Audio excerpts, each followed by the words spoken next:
escolher a palestra e pronto. E aqui você pode, no Centro Cultural São Paulo, o Wi-Fi é de graça, livre, você pode conectar o seu celular para mandar as perguntas que eles vão ler aqui ao final da palestra. Então, vou chamar os nossos convidados aqui que vão falar um pouco sobre as iniciativas que se apropriam das narrativas lúdicas para modificar experiência na visitação de museus. Para saber mais quais ferramentas são essas, eu convido ao palco Mário Lapin, da Virgo Game Studio. Palmas para ele.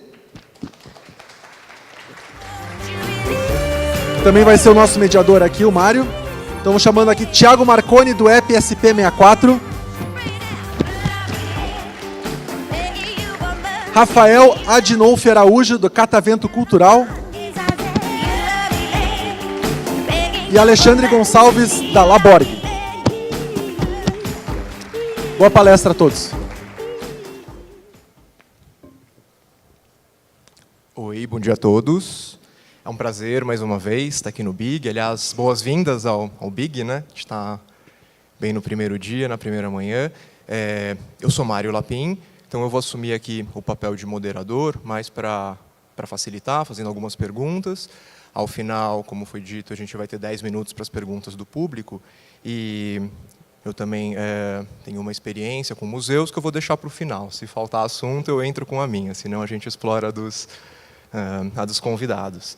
Então, eu já vou colocar uma primeira pergunta, em tom de apresentação, assim, que é: qual que é o histórico de cada um de vocês com museus e com essa relação da experiência, né, das pessoas com os museus? Por favor.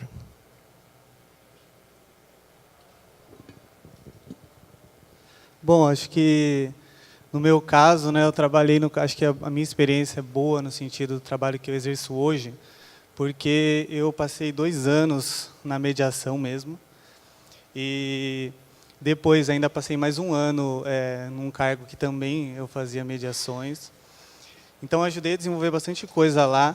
E hoje, meu cargo ele é mais administrativo e também relacionado à gestão dos mediadores. Mas eu acho que essa bagagem me deu muita convicção ali do que eu tinha que fazer no Catavento. Inclusive, lá, para quem conhece, né, tem várias áreas, várias seções. E eu entrei na área de física, né, mesmo não sendo dessa área. E eu sou químico, né? E depois fui para uma área de geografia e geologia que eu estou até hoje. Então, assim, eu pude ali dentro caminhar por vários espaços, então passar por várias experiências de mediações. Então, isso foi importante assim no meu histórico lá dentro e por isso que eu acho que eu consigo falar bem sobre isso hoje, né? Se eu tivesse ficado menos tempo, já ido para um trabalho mais ali interno do museu, acho que hoje eu teria menos bagagem para falar sobre isso, né? Deixa eu só aproveitar, antes que você passe, você pode falar um pouquinho mais sobre o Catavento, para quem não conhece? Eu particularmente conheço, mas talvez outros não. Ah, sim. Então, para quem não conhece, né, o Catavento ele é um museu de ciências. A gente tem ali 4 grandes áreas, né, 4 grandes seções. Então, a gente tem uma seção que é vida, que a gente fala que é sobre a vida no planeta, mas assim ela engloba várias outras pequenas seções lá dentro. Uma seção que chama Engenho, que eu acho que é a mais conhecida de lá, né? Que o pessoal vai para arrepiar o cabelo, para ver raio. A gente tem lá uma área inteira, um andar inteiro sobre sociedade, então ali a gente aborda ecologia, política, vários temas que ali é mais relacionado às ciências humanas. E é isso. Então, e a gente tem também uma área, logo quando você entra no Catavento, que é a área do universo, né, que a gente fala. Então, ali a gente fala sobre uma sessão de astronomia e também uma sessão sobre o planeta Terra. Então, o nosso caminho expográfico ali, na verdade, né, é você entrar, ver o todo, ver o universo. Então, você começa a focar no planeta Terra depois, conforme você vai andando. Entra na vida no planeta Terra. E o último espaço que você vê seria mais ou menos o que o homem está fazendo no planeta Terra, no sentido de física, né? Então, e lá em cima, no sentido realmente do impacto do homem na sociedade, a sociedade como um todo, né? Então, o Catavento, ele, acho que assim, por isso que a gente está aqui, inclusive, agradecer o convite, porque falou de experiências lúdicas em educação não formal. Acho que o Catavento é uma referência hoje. Nesses 10 anos, a gente pôde desenvolver muita coisa. E é isso, acho que, para quem não conhece, acho que é um espaço bem legal da cidade de São Paulo. Hoje em dia, eu acho ele bem mais conhecido. Assim, eu pego um táxi, falo do catavento, levei meu filho lá, né?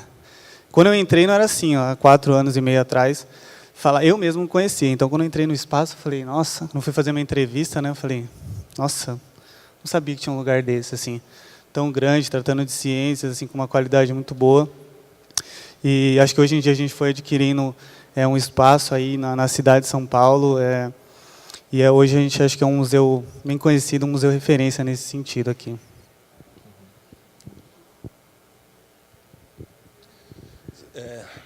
Eu venho de um caminho curioso, que eu venho da divulgação científica. Eu fiz física e jornalismo e estava crente que eu ia arrumar um emprego num caderno de ciências e ia levar uma vida normal.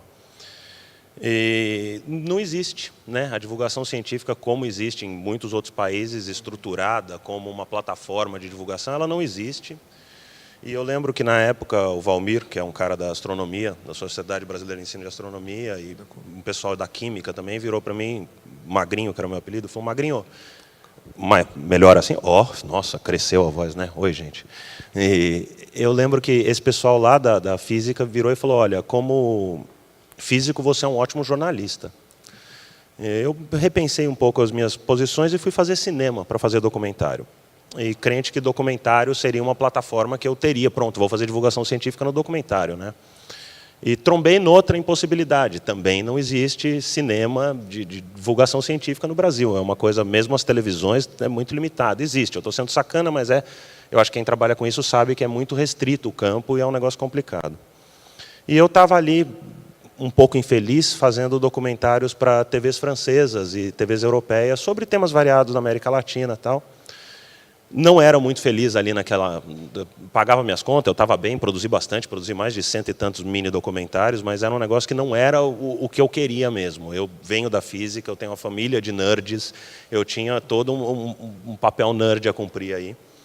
E eu me juntei a um grupo artístico como o nerd do grupo, que era ainda o Laborg, quando a gente era apresentações de arte. E eram apresentações multimídia, misturava, multimídia é uma palavra velha, né? Era o da vez, era multimídia, e eu fazia programação de algumas coisas e conversava. Tal. E em 2007 apareceu um buraco numa produção, que era quem é o cara que fala de divulgação científica e de multimídia, para uma exposição que era a Revolução Genômica, que vinha vindo em 2007, 2006, promovida por um instituto que não existe mais, que é o Sangari, e ela era um acordo com o Museu de História Natural de Nova York de localização de exposições. E localização não é mera tradução, né? Você encontrar uma contrapartida nacional, tal. E eu entrei no Revolução Genômica e tive a chance de trabalhar com gente muito interessante de museografia, que abriram a minha cabeça para uma coisa na época. É interessante que, em retrospectiva, hoje eu sei dizer que era isso que estava acontecendo, mas na época eu não percebia, que é tratar o museu como uma tecnologia.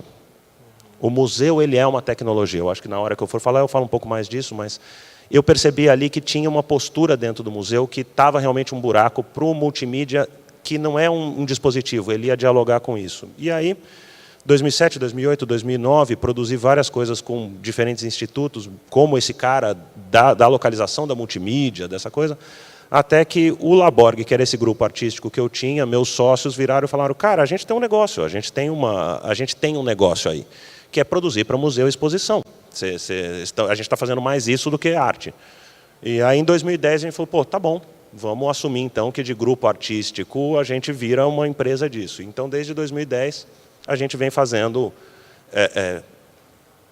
vou falar traquitanas, porque talvez seja melhor do que multimídia na atual conjuntura, a gente vem fazendo traquitanas para museus e exposições.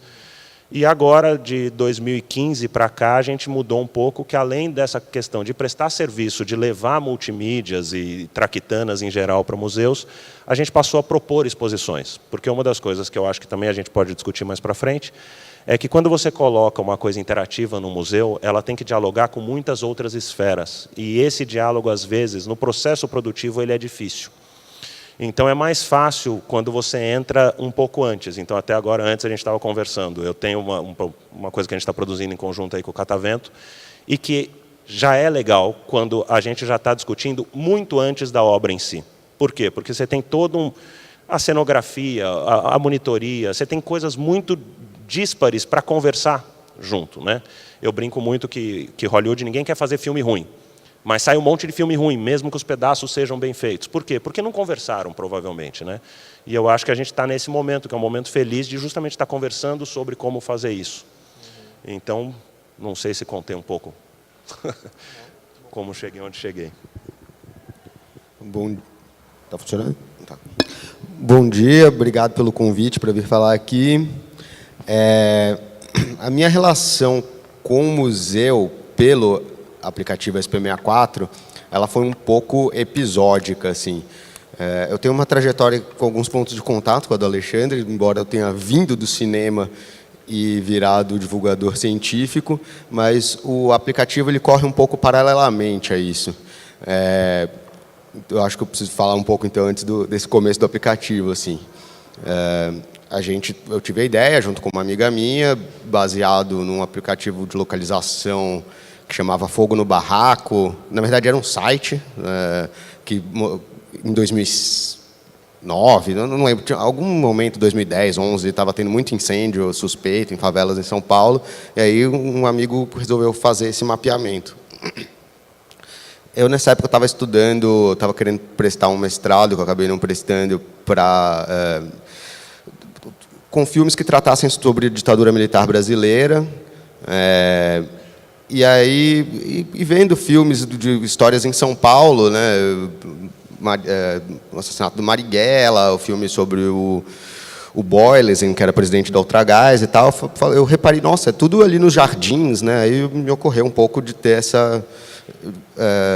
de mapear, de ter um aplicativo que avisasse, ó, você acabou de passar por um lugar onde estavam torturando gente em 1971 e coisas assim. E aí tivemos uma ideia de fazer o aplicativo, inscrevemos no PROAC, ganhamos. E aí, na hora de fazer, eu descobri que esse mapeamento já tinha sido feito pelo Memorial da Resistência e fui lá bater na porta deles.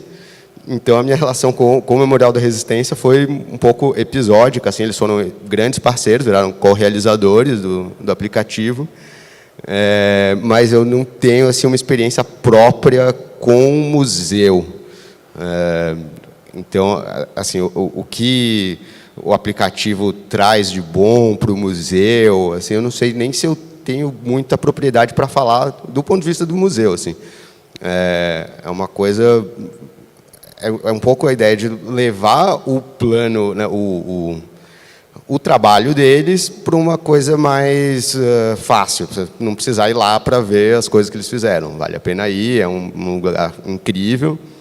Mas eu achei que essas informações elas tinham que estar mais disponíveis, mais no bolso, na mão, né, para toda vez que a gente passar por um lugar, receber uma notificaçãozinha. Bom, paralelamente a isso, eu tenho essa relação, uma pequena relação com museus. Eu sou produtor de vídeo, né, eu tenho uma produtora, mas a gente faz também divulgação científica cada vez mais. Eu, em breve, vou virar editor, inclusive, de um site de divulgação, Ciência na Rua. E aí, dentro dessas coisas de divulgação científica, eu também já tive alguma experiência com exposição. A gente montou uma exposição em Campinas, com Ciência na Rua, chamada Jogos de Luz, uma exposição bem pequena, assim, no Planetário de Campinas, e que deve ir para Salvador, se não me engano, esse ano ainda. Mas eu tenho uma relação episódica, repetindo, com museus, não faço muita parte desse universo. Certo, muito legal. Vou só fazer um comentário rápido do meu contexto também, que também é uma relação mais episódica. No ano passado, houve um edital de ludificação do Museu das Telecomunicações, que inclusive foi lançado aqui no Big. Faz exatamente um ano que foi lançado. E eu tenho um estúdio de games, a gente fez uma proposta, era um edital aberto, e aí a gente acabou ganhando o edital com um conceito de ressignificação das peças do museu, das telecomunicações, que, enfim, é um museu da história, né? A Oi tem uma história, era a Telemar, foi se transformando, né? Então eles têm um acervo de quase 100 anos aí de peças, e aí o conceito foi sobre a ressignificação por meio de reconstruir, né? Desmontar as peças do museu e reconstruir personagens animados que você pode pilotar com realidade aumentada. Então, tanto leva as pessoas para dentro do museu para capturar itens, vamos dizer, que estão ali dentro, por meio de QR Codes, quanto, ao mesmo tempo, tira do museu um acervo que está guardado ali a 4 portas, né, lá, tipo, a muitas chaves, né, para quem está fora e não pode ir até o museu. Então, como uma próxima pergunta, continuando, e aí só para eu entender, você tem uma apresentação para mostrar alguma coisa? Quando você apontou para a tela, é porque você tem alguma coisa para mostrar? Acho que não, podemos ir conversando. Eu tenho uma coisa, se a gente chegar eventualmente em ter que mostrar coisa ali, eu tenho uns truques ali. Joia. São as tractanas, né? Você tem uma na manga. Então, tem uma questão, quando a gente começou a se deparar com isso do museu, e também um pouco para convidar o público para a conversa, que não tem tanta experiência, uma das questões tem muitos tipos de museu, né? Então, historicamente, os museus vieram da conservação de itens, né? Aquela coisa, tanto que o museu, tem gente que ainda enxerga como esse lugar da coisa velha, assim, né? Da conservação, no qual você acessa itens, né? De todos os momentos da história. Também tem os museus, né, de ciência, tem os museus de história natural, tem os museus de arte, obviamente, que também tem algo de conservação, mas com outro viés, né?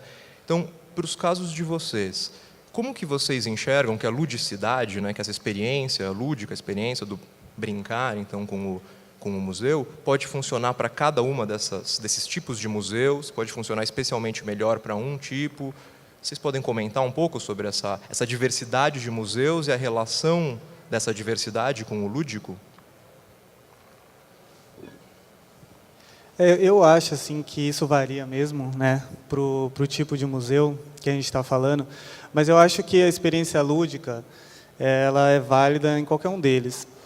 Inclusive, né, aqui a gente está falando aqui de museus, educação não formal, mas ela vale também para educação formal, até porque quando a gente fala de lúdico, vai sempre remeter ao divertimento, à brincadeira, e você associar aprendizado, ensino-aprendizado, qualquer processo dele, a isso é muito positivo, né?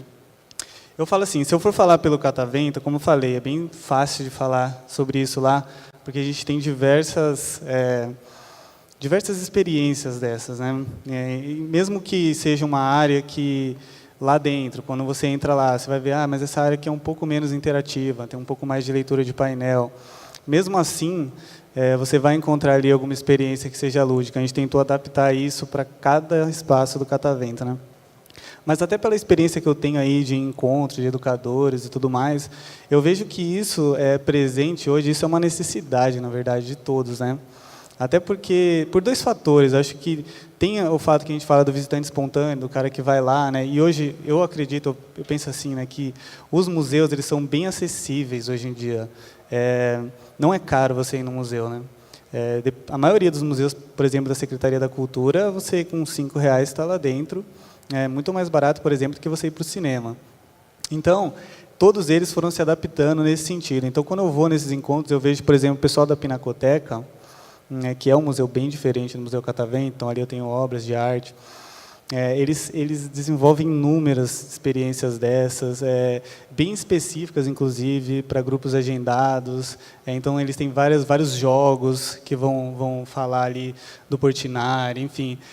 Eu acho que isso varia, sim, de museu para museu, mas todos eles hoje buscam essa experiência. Eu acho que isso é essencial hoje em dia, nessa experiência da educação não formal. Dificilmente você vai entrar... por exemplo, recentemente eu fui no Instituto Tomei Otaki, né? E eu não sou muito familiarizado aí, né, nesses museus.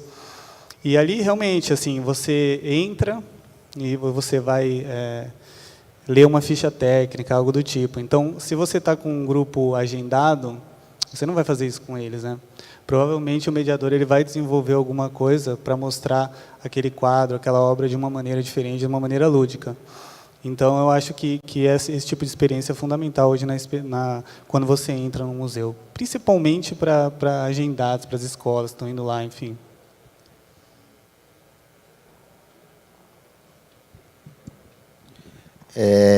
Bom, como eu já disse que eu não tenho essa coisa especial com o museu, assim, eu acho que, de certo modo, eu posso falar mais em relação à memória, né? Tipo, vou ser um pouco contraditório aqui, porque a gente está falando do museu não ser uma coisa de guardar o passado apenas, mas o meu aplicativo, ele é isso, ele é para trazer o passado para o bolso, assim. Então, Eu acho que ele tem mais impacto, mais interesse em pensar a relação com a cidade, né, com o espaço urbano em que a gente vive, né, de como, de certa forma, a nossa cidade, mesmo sendo uma cidade muito reconstruída inúmeras vezes, né, e sempre muito nova, muito voltada para o novo, né, como ela, no fundo, ela tem ela é um museu a céu aberto, né, ela tem coisas históricas que aconteceram e que, em geral, a gente não presta atenção, não sabe,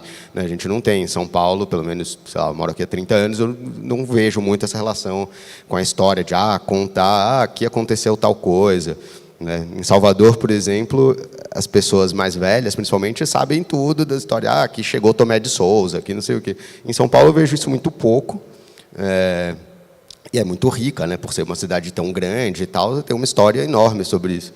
Então, acho que o meu app ele não vai muito nessa de melhorar a experiência do museu. A ideia é mudar um pouco a experiência com a cidade enquanto um local histórico. Eu vou começar só com a seguinte questão. Vou retomar a história. O museu é uma tecnologia. Ele começa com o gabinete de curiosidades, ele começa com o rico que viajava e trazia um negocinho e punha na sala. Ele é um pouco a iconografia religiosa que era mantida, ele é um pouco acervo. Eu entendo isso que você coloca, mas eu acho que, justamente encarando como uma tecnologia, o museu ele evoluiu muito como semiótica, como maneira de transmitir informação. Então, eu acho que eu não acredito que exista um museu de ciências, ou de arte, ou de história, que tenha mais ou menos capacidade de receber coisas novas. O que eu quero dizer é o seguinte: em alguns é mais aceito, em alguns é mais fácil de você entender que você vai colocar tecnologia, talvez muito por uma questão de paradigma mesmo. Né? Nas minhas traquitanas que eu trouxe lá, era um pouco acadêmico demais, talvez, mas existem uns estudos. O Discovery Channel tem um departamento que é o Discovery Education, onde eles discutem pedagogias e novas pedagogias. E tem lá apropriação de novas tecnologias. Tem uma consultoria chamada Gartner, que fala de evolução de comunicação e de expectativa de tecnologias. E, para manter a coisa aqui em casa, a Lúcia Santaella tem momentos da comunicação, até um pouco meio Bauman, a comunicação ubíqua, a comunicação que está em toda parte e tal. Essas coisas a gente não pode desconsiderar. Todo museu pode, sim, receber um outro prisma. A gente tem uma experiência feliz com o Watson, ali na Pinacoteca, onde você poderia expandir os quadros. A gente tem já iniciativas, mesmo em lugares muito onde o paradigma dizia que a gente não entraria, né? O que eu quero dizer é assim, a gente trabalha lá no estúdio com uma coisa do tal do aprendizado significativo. Se eu colocar um lápis aqui e falar, o que é isso? É um lápis? Ah, legal. Aí, se eu perguntar para você, tá, e como é que botou o grafite no meio da madeira? Eu acho que poucas pessoas aqui vão conseguir responder. Tá, e de onde veio o grafite? E como é que a madeira ficou redonda? Você vai expandindo, o conhecimento não tem limite, né? E uma das grandes sacanagens de fazer documentário, uma das maiores dores de fazer qualquer uma dessas coisas, é o reducionismo inerente da coisa. Você tem que ter um recorte, você tem que parar de falar a uma certa altura do campeonato. Então, um museu por exemplo, o Memorial da Residência. Até onde a gente pode ir? Cara, ao infinito, porque você pode cair em questões econômicas, você pode cair em questões históricas, socioculturais e você vai embora, né? O catavento cultural, como exposição sobre geomorfologia, até onde você vai? Então, tem um reducionismo que ele é inerente e tal, e que eu acho que ele é minimizado pelas novas tecnologias. No sentido de que agora, se o cara tem interesse, ele pode buscar conhecer mais. A gente tem que trabalhar com o Google como nosso aliado. Eu não preciso mais falar que aquele rio tem tantos quilômetros, não sei quantos metros cúbicos, porque essa é uma informação que o cara vai achar. Eu tenho que trazer no cara o interesse. Então, nesse sentido, se você encara o museu como uma tecnologia de comunicação, é indiferente qual seja o tema do museu. O que a gente tem que ter é um entendimento de que as tecnologias mudaram e a nossa expectativa com relação à comunicação mudou. E atender isso é, muitas vezes, trocar essa grande ideia entre as diferentes áreas para a gente ver como é que a gente pode explorar isso. Porque senão a gente cai numa solução, o QR Code, pá, vão tacar em tudo. Não, não é bem isso, calma, o RFID, calma, é ver para cada museu como você vai explorar isso, até onde você vai levar. Um museu de belas artes, aí, qualquer um liceu, um que seja mais acervo e manutenção. Cara, de onde vinham os pigmentos? Como é que era feito? É infinito, você pode ir embora. E o que você pode buscar, expandir, hoje em dia é muito mais legal. Então, esse reducionismo está um pouco minimizado pelo fato de que você tem diferentes plataformas para explorar. Então, nesse sentido, eu não vejo muita diferença do museu a outro, não. A tecnologia museu mudou. A ideia da transmissão do conhecimento ela já está diferente. A gente tem que entender, em cada um dos casos, que dispositivos e mecanismos você vai usar, mas eu acho que já não tem mais esse vale mais do que aquele. Não tem isso, não. Certo, eu estou de acordo, inclusive eu fiz a pergunta para escutar como é que era a abordagem de cada um. Porque eu tenho a sensação que, ao longo do tempo, justamente, eu coloquei essa perspectiva histórica, vamos dizer, da origem do museu como um lugar de acervo, mas a verdade é que eu acho que mesmo desde o início, sempre veio para contar uma história a qual você já não tem mais acesso diretamente na sua vida dia a dia, vamos dizer.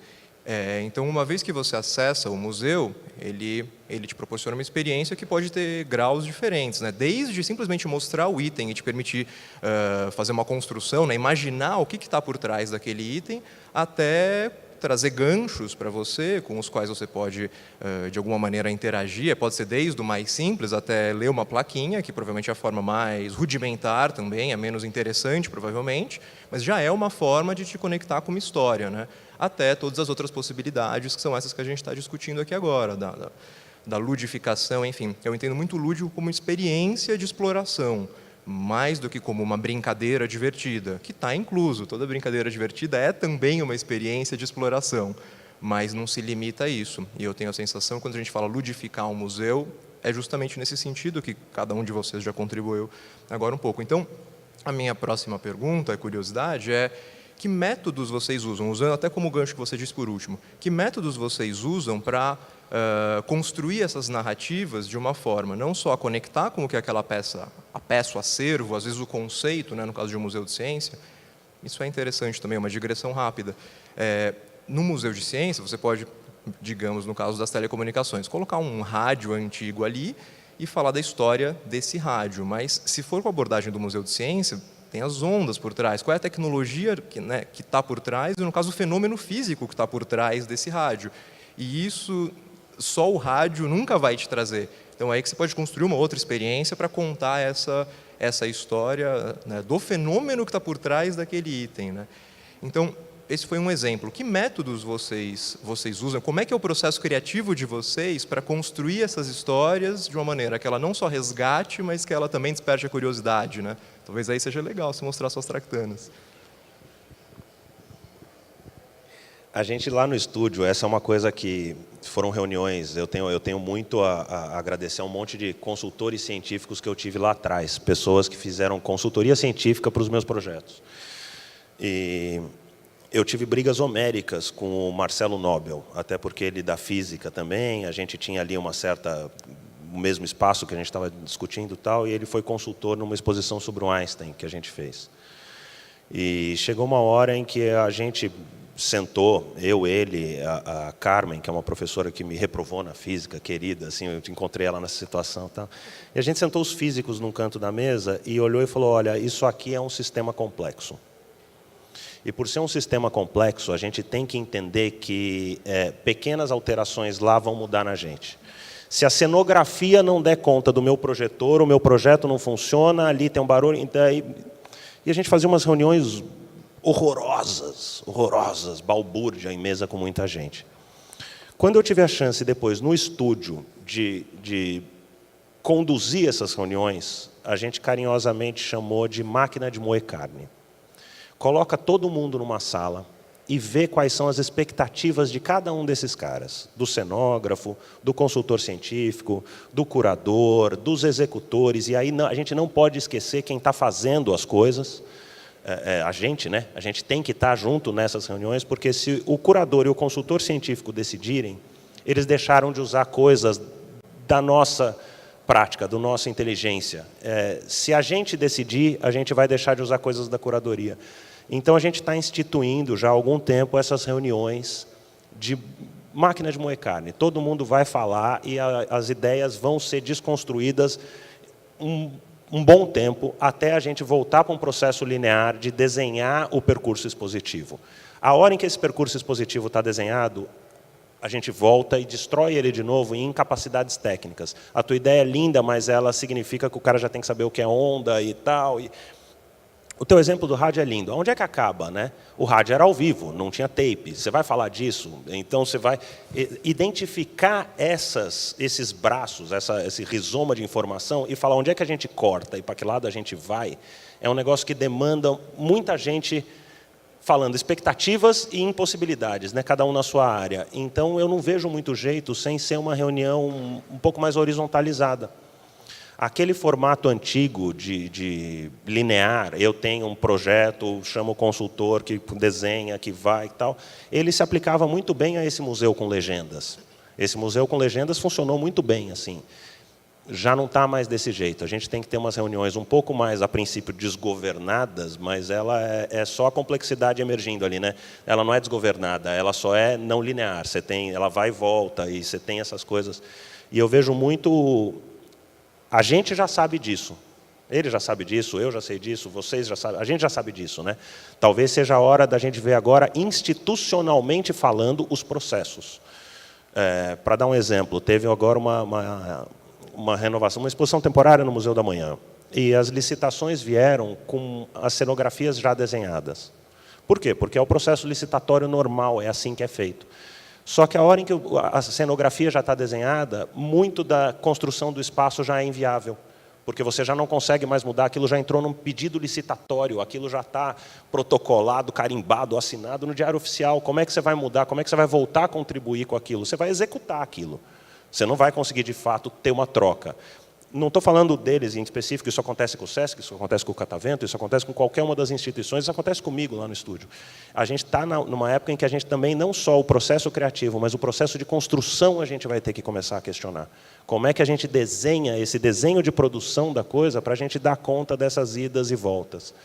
Eu estou achando que é muito mais, nesse exato momento, né? Até o fato da gente estar tendo essa conversa já é sinal de que isso tudo já está no ar. A gente precisa institucionalizar isso, talvez, em processos de construção. Em como planejar, mais do que como executar. Como executar, a gente tem ótimas ideias, todo mundo, né? A gente sai lá fora, você vê ideias ótimas. É o processo que eu acho que a gente está nesse momento de rever. Bom, eu acho que já que o Ale falou bastante desse processo interno, né, da montagem, da concepção de uma exposição, enfim, de algo que remeta à ludicidade, eu acho que eu vou falar mais em relação a, assim, e a gente estava até discutindo isso antes de começar aqui, né, para quem que eu estou fazendo isso, né?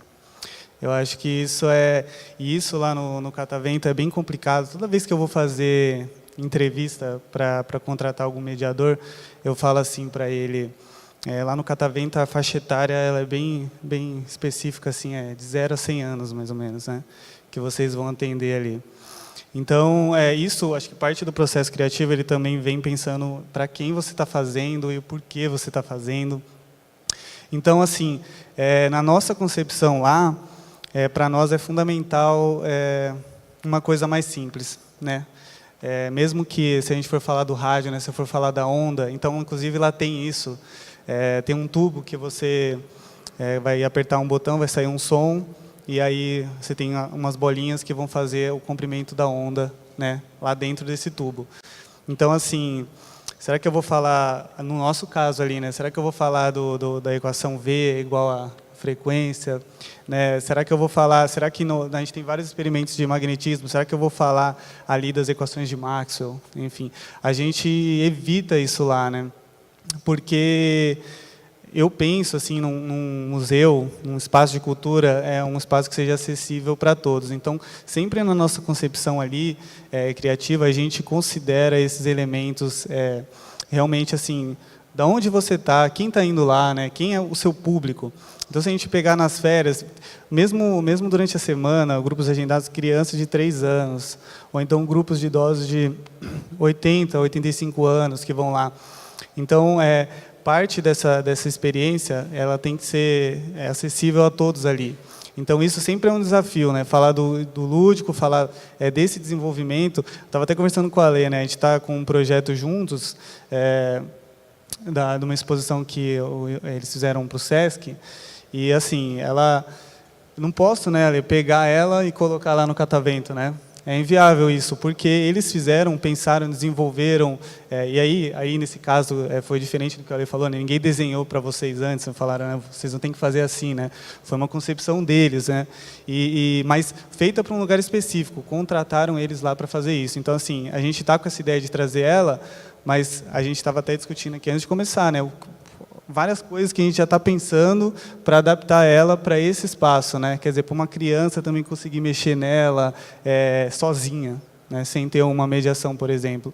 Então, acho que esse processo de para quem você está fazendo também é uma coisa importante a se considerar sempre, assim, né? Dentro desse moedor de carne, assim, um elemento que entra ali para quem, né? E quando é muito amplo, é um desafio você fazer algo que seja simples, mas que tenha uma veracidade científica também. Não posso escrever ali, né, qualquer coisa, uma coisa que seja tão simples que fuja daquilo que é científico. Então, isso sempre é um desafio mesmo. Não, e é interessante porque você falou, ninguém desenha. Alguém me manda, sim, né? É aquela história do taxista que acha que não vai ter chefe. O chefe é ele próprio, né? Então, mesmo que a gente tenha desenvolvido a exposição, a hora em que a gente vai discutir a exposição no catavento, já não é mais a minha vontade, é a sua, é essa proposta do catavento. Para quem eu estou fazendo? Nós vamos ter que refazer a exposição para quê? Para essa nova realidade. Então, é muito isso, essa chance de voltar para trás e redesenhar, eu acho que é uma das coisas que a gente está cada vez mais conquistando, né? Dentro dos espaços expositivos. Essa chance de, olha, a exposição era isso, mas no catavento ela não vai ser nada disso, para ela ser a mesma coisa. Para ela atingir o mesmo objetivo, no catavento ela vai ser completamente diferente. E isso é legal, eu acho isso saudável, que a gente está conseguindo cada vez mais entender e colocar em prática, né? Só um comentário rápido. Eu tenho a sensação que isso que vocês disseram, antes de passar a palavra, bebe muito na fonte do design. Assim, o design puro traz esse tipo de reflexões, na verdade, e acho que pensando quando a gente fala de game design, como processo criativo para criar jogos, mas o componente design não pode ser negligenciado. Você quer entender como fazer um bom game design, começa bebendo, ou não começa, enfim, beba também da fonte do design, que justamente busca responder as questões fundamentais e te lembra que a coisa não vai estar pronta quando você acha que você terminou, não necessariamente, né? Tem ciclos, né? Você faz uma coisa, testa uma coisa, não é à toa que, sendo game designer, a gente usa muito a palavra playtesting, e com o tempo a gente começou a usar para tudo, porque quase tudo é play, né? Não precisa ser só um game, né? Uma exposição você pode fazer um playtesting também, até diria que, se possível, você deve fazer um playtesting antes de fechar. Não gasta o seu recurso inteiro, na minha opinião, não gaste o seu recurso inteiro de uma vez e quando, né, o seu último segundo, quer dizer, o último centavo que você tinha para investir naquilo, você entrega. Se você fizer isso, a chance de dar errado, eu acho que é muito grande. Se você não tiver testado, apresentado ao público, visto as reações, né? É um diálogo, né? Então, se você só criou, você está só na primeira etapa dessa fala, né? Você tem que esperar para ver o que vai voltar nessa interação, né? Uma interação, enfim. Como eu estou ainda engatinhando nessa parte de exposição, eu acho que eu não tenho nada para acrescentar, na verdade, estou mais aprendendo essa parte. Certo, legal. Então, uma última pergunta antes de passar para as perguntas do público. Tem alguma exposição que vocês tenham visto, agora trazendo um pouco o viés disso, do jogo mesmo, da ludicidade, nesse aspecto até mais ferramental, vamos colocar assim, não defendendo esse em especial, mas para conectar em especial com a temática do festival? Tem alguma exposição que vocês tenham visto que tenha usado a questão do jogo, da brincadeira, da exploração lúdica de uma forma assim, brilhante, que vocês acham que é o que todo mundo deva ver como referência antes de pensar em fazer ou em mergulhar nesse mundo? Alguma em especial? Se não tiver, eu pulo para outra pergunta. Bom, eu acho que até um dos motivos que surgiu o nome do catavento aqui, né? A gente já veio antes, mas foi com a VR Monkey, que acho que eles vão apresentar em algum painel aqui também, o Dinos do Brasil, que no catavento tem vários jogos, mas eu acho que esse em específico eu achei legal falar, que ele não é exatamente um jogo, né? Mas ele utiliza uma plataforma de realidade virtual, então ele utiliza o Oculus Rift e computadores conectados ali com placas de vídeo muito boas, e isso foi desenvolvido, né, a plataforma é essa, mas não há uma interação especificamente do visitante, mas ele fica ali 30 minutos realmente imerso num mundo aí, vai ser 200 milhões de anos atrás. Você começa 200 milhões de anos atrás e vai toda a era dos dinossauros, né, até 66 milhões de anos atrás, e foi uma coisa que é bem legal, acho que é o que mais recente a gente tem ali, e foi desenvolvido por uma startup da USP, então é uma coisa que a gente desenvolveu junto com eles, né, mas mais nesse sentido do que eu estava falando, vamos fazer para quem, né, como que isso cabe aqui no Catavento, e é uma experiência bem legal, inclusive, que tem essa plataforma, não é exatamente um jogo, né. Tem uma exposição que a gente está desenhando agora, não sabemos ainda se vai sair, e que aí a gente está tentando adaptar algumas experiências de jogos, né, como esses escape rooms, né, para questões científicas. Eu ainda não posso falar muito, porque eu não sei nem se a exposição vai sair, mas eu acho que essa coisa de trazer as referências de jogos que as pessoas já gostam, que a gente já gosta, e tentar usar essa linguagem para a explicação de coisas científicas, né, como é o caso que a gente está fazendo, é um caminho que pode ser muito interessante. Eu não lembro de nenhum exemplo agora especialmente brilhante assim. Vamos manter a coisa aqui, né, e lembrar de exemplos nacionais. Gringos têm ideias malucas, lá deixa eles serem gringos. Mas aqui eu acho que no Brasil a gente tem, todo mundo tem a obrigação moral e cívica aí de ir lá no Catavento dar uma olhada geral. Porque o Catavento tem uma situação curiosa, que ele tem exposições de diferentes épocas e de diferentes procedências. Então, o Catavento, por si só, ele é um bom panorama do que está sendo produzido.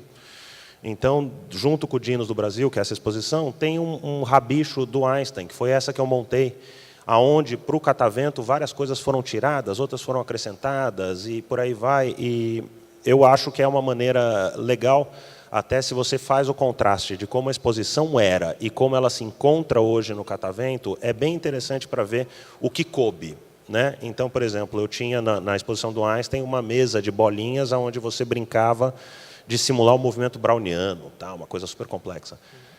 Não dá, no Catavento as bolinhas vão ser roubadas, vão ser jogadas, o cara vai tropeçar e vai cair e tal. Foi substituído por outras coisas. E você vê em detrimento? Não, é uma outra postura. Então, eu acho que o Catavento é uma lição de casa legal. E aí é um pouco mais chato de chegar lá, mas tem um exemplo bem bucólico, que é o Museu de Ciência e Tecnologia da WEG, que é aquela empresa de motores elétricos, que tem um museuzinho de ciência e tecnologia em Jaraguá do Sul. Começa que já é bucólico, todo o passeio em si e tal. E esse museu ele tem uma parte que ele ensina um pouco a questão de transformação de energia tal, e é um simuladorzinho de uma cidade. E é uma coisa que, assim, com 2, 3 minutinhos naquele SimCity deles ali, você começa a perceber coisas muito malucas, de você gera mais energia, o que você faz com esse excedente, então, à noite, o gasto é maior do que à tarde. Eu juro, eu entendi horário de verão brincando com aquele negócio, saca? Então, assim, tem coisas, às vezes, muito pontuais que vale a pena olhar. Eu acho que a gente não tem um grande exemplo no Brasil, mas a gente tem exemplos pontuais muito legais para dar uma sapeada. Certo, legal. As perguntas do público? Então, tudo bom, pessoal? Deixa eu voltar, parabéns aqui pela palestra. Pessoal, quem quiser fazer perguntas, eu queria lembrar que você pode baixar o app do Big Festival 2018. Aí eu até baixei aqui, ó, para mostrar mais ou menos para vocês como é que é. Você baixa o app do Big Festival e aí você vai na palestra de hoje, você vai na programação, você vai aqui na sala, no 26 de junho, você vai na sala Adoniran, escolhe a palestra e lá embaixo vai ter faça a pergunta ao palestrante. Aí o pessoal está recebendo as perguntas e a gente lê aqui para vocês. Mas eu vou abrir o microfone também, quem quiser fazer pergunta pode fazer, eles respondem aqui. Alguém tem uma pergunta? Que eu já passo o microfone, a gente vai ver aqui para vocês. Tem uma pergunta aqui, com licença. Se puder fazer, já falar seu nome. Falar o nome e a pergunta. Bom dia, eu chamo Felipe. Quando foi dado o exemplo do lápis, que você vai expandindo o conhecimento sobre o lápis, me lembrou muito a solução do hipertexto. E como a gente conseguiria implementar esse tipo de solução em uma exposição ou algo do tipo? Porque é como se fosse uma Wikipédia, você vai clicando em vários links, abrindo várias abas e lendo todos, e nunca acaba. É legal, né? Porque por um lado é bom, por outro é horrível. Você começa lendo sobre o lápis e você termina na Revolução da Coreia lá. Como é que eu cheguei aqui, meu Deus do céu, tal. O hipertexto tem esse perigo e é um pouco esse risco que a gente corre, sim. A gente tem se utilizado cada vez mais de uma coisa de a palavra é um pouco gasta, tá? Mas é o para saber mais. Eu acho que toda exposição hoje tem que dar conta de um para saber mais muito bem planejado. E eu já vi truques muito legais, por exemplo, palavras-chave para você colocar no Google. Você gostou disso? As palavras-chave são essas. Vai lá no Google e dá uma olhada, sabe? E você se arrisca o cara terminar na Revolução lá, tal, você se arrisca, mas é interessante.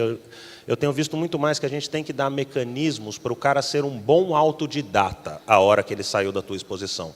Seja através de um guia para saber mais, seja através a própria figura do monitor, ela está se tornando muito mais importante. Ele não é mais aquele cara que leva as pessoas daqui para essa estação, aqui você aperta esse botão, tal. Ele acaba fazendo muito esse papel do dar substrato, dar material para o cara saber mais. É interessantíssimo, eu acho que é o desafio. A gente ainda não tem uma boa solução para isso. A gente tem ótimas ideias, mas eu não tenho uma consolidada para a gente falar, olha, esse é o caminho mais aceitável, até porque a gente ainda está numa etapa de tentativas, né? Antes de consolidar soluções, a gente ainda está tentando. Eu vejo tentativas muito malucas. O QR Code é interessante, questões de palavras-chave são interessantes, um cartão com coisa para o cara levar, uma contrapartida no site, o monitor ter uma série de coisas para passar. Eu queria saber, eu também tenho dúvida quanto à sua pergunta. Eu queria que alguém respondesse isso para a gente. Alguém tem mais uma pergunta aqui? Seu nome e a pergunta, por favor. Meu nome é João Guilherme. É porque eu queria que vocês falassem um pouco mais a respeito de acessibilidade, que eu não vi ainda. Imagina um cego, um surdo. Aqui tem algum tipo de limitação sensória? Como é que se faz para favorecer a experiência dele no museu? Nesse caso aí, a gente tem lá um núcleo de acessibilidade. E eu acho que esse é um trabalho que não acaba nunca, na verdade, né? Se for pegar o que tinha, o que tem hoje para nós lá, o avanço é imenso. Mas aí eu vou falar, tá pronto? Não tá, né? Depende muito, eu acho assim, o Ale estava até falando do monitor, né? Mas lá a gente tem audioguias, videoguias. Então, se a pessoa quiser fazer a experiência sozinha, ela consegue, mas ela também pode pedir auxílio do monitor para acompanhá-la. E do ponto de vista assim, das instalações, também, recentemente, a gente colocou lá uma maquete tátil, né? Acho que eu cheguei a mostrar para o Ale a última vez que ele foi lá. É uma maquete tátil sobre os biomas brasileiros. Então, assim, tem um mapa do Brasil.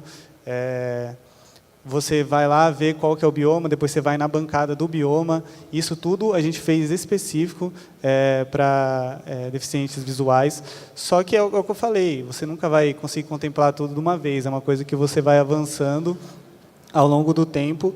E outro fato também assim que é muito complicado, dependendo, ainda mais falando de museus, né, dependendo de onde eles são localizados, é que vários desses prédios, se eu pegar o Museu do Ipiranga, o Palácio das Indústrias, no Catavento, eles são tombados, né?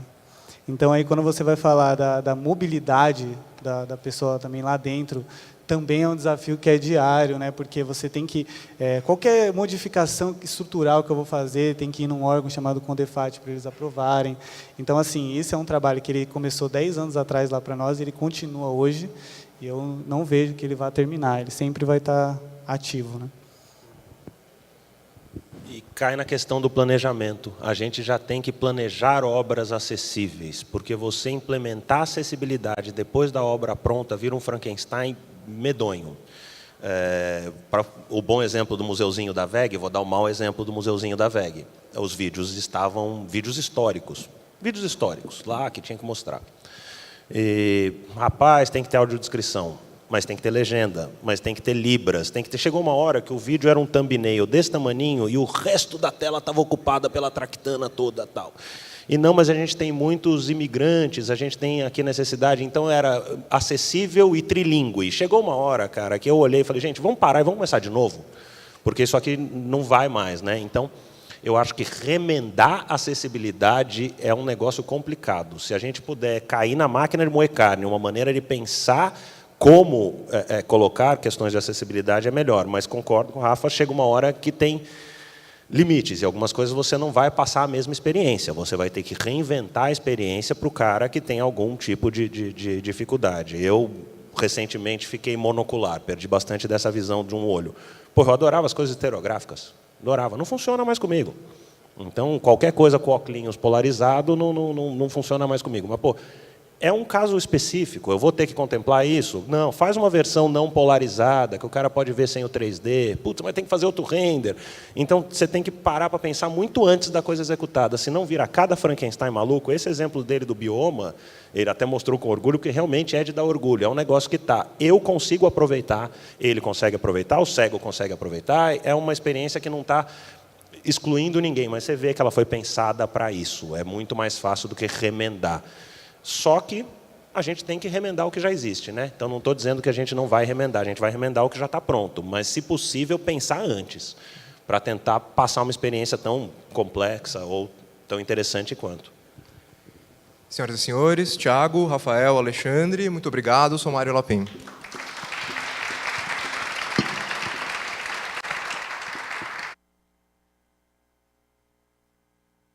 Lembrando que para baixar o aplicativo do Big Festival 2018, para vocês verem quais são as palestras que vocês querem assistir, também mandarem perguntas aqui para os palestrantes. Obrigado, até a próxima palestra daqui a pouco.